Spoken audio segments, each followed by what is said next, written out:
এটা মোৰ নতুন ভিডিঅ'লৈ আপোনালোকক আদৰণি জনাইছোঁ। আশা কৰোঁ আপোনালোক সকলোৱে ভালেই আছে চাগে।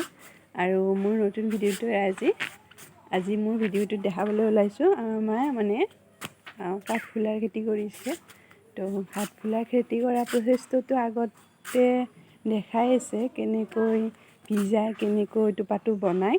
তাৰে পিছত যে মোৰ তাৰে পিছৰ ভিডিঅ'টো দিয়া হোৱা নাছিল, মানে কি কাঠফুলা তো 15 দিন আন্ধাৰত থোৱাৰ পিছত কেনেকৈ কি কৰিব লাগে। তো 15 দিন আন্ধাৰত থোৱাৰ পিছত টোপাবোৰ কেনেকুৱা হয় দেখাম, আৰু 15 দিন পিছত টোপাবোৰ কেনেকৈ আলাব লাগে সেইটো দেখাইছোঁ আজি ভিডিঅ'টো। তো চাই থাকক সকলে, আৰু যদি ভাল পায় তেনেহ'লে কমেণ্ট কৰিব। আৰু মোৰ কাঠফুলা যদি ফুল ওলোৱাৰ পিছত যদি আপোনালোকক লাগে তেনেহ'লে কমেণ্ট কৰিব।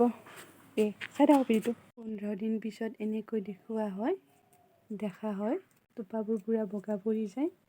আৰু আমাৰ মায়ে আন্ধাৰত থৈ দিছে, আৰু আজি আন্ধাৰৰ পৰা পোহৰত আলাই থোৱা মানে পানী দিব আছে। তো সেইবোৰ টোপা থৈ দিছে মা। তো এইটো পৰা হৈছে মাছৰুমৰ ঘৰ। এয়া আমাৰ ৰছী ঠিক কৰি আছে।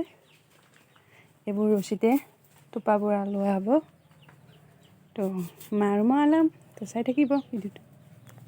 এয়া মাদাৰে টোপা আলাইছে, আৰু এইবোৰ টোপাবোৰ সেইটো আন্ধাৰ ঘৰৰ পৰা এইটো ঘৰত লৈ আহিলোঁ। আৰু এনেকৈ আলোৱা হ'ব।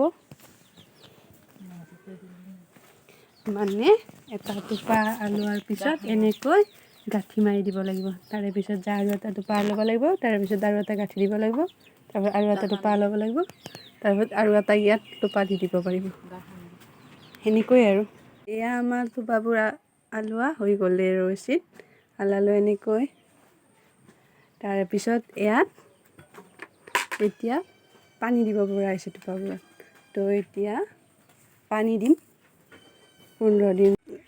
টোপাবোৰত এনেকৈ পানী দিলোঁ।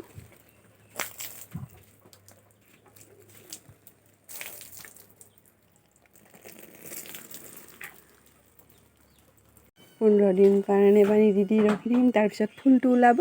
তাৰপিছত মই ভিডিঅ'টো আৰু কৰিম, মানে ফুল ওলোৱা ভিডিঅ'টো দিম আৰু পিছত। তো আজিৰ ভিডিঅ'টো এইখিনিয়ে আছিল।